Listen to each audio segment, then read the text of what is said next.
Welcome to smart competitive school. আজকে আমি সুবীর দাস স্যারের বইয়ের শতকরা অধ্যায়ের 31 নম্বর অঙ্কটিকে সলভ করে দেব। দেখো প্রশ্নটি কি বলেছে।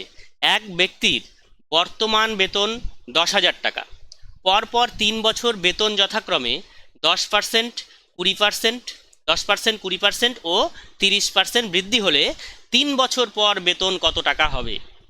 তার মানে বর্তমানে বেতন কত? বর্তমানে বেতন হচ্ছে 10,000 টাকা। তাহলে আমরা 10,000 টাকা লিখে দিচ্ছি।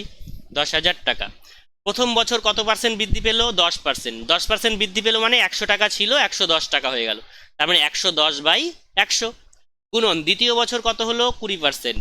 তাহলে আমরা কত করব? 120/100। তৃতীয় বছর কত হলো? 30%।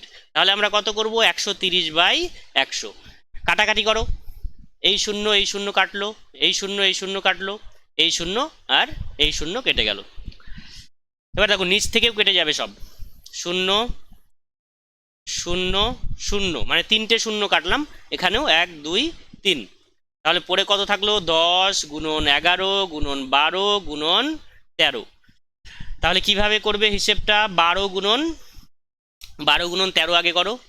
12 গুণন 13, 6 3 12 36, 12 6 5 156। একে 11 দিয়ে গুণ করো।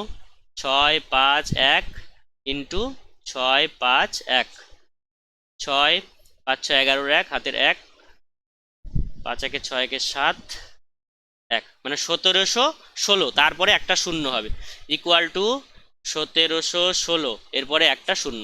এত টাকা মানে হচ্ছে 17,160 টাকা হলো বেতন। কত বছর পর? 3 বছর পর। বোঝা গেছে? Option C. ভিডিওটিকে ভালো লাগলে তোমরা অবশ্যই লাইক, শেয়ার এবং সাবস্ক্রাইব করবে। আর কোথাও বুঝতে সমস্যা হলে কমেন্ট বক্সে কমেন্ট করে জানাবে। ভিডিওটিকে শেষ পর্যন্ত দেখার জন্য ধন্যবাদ।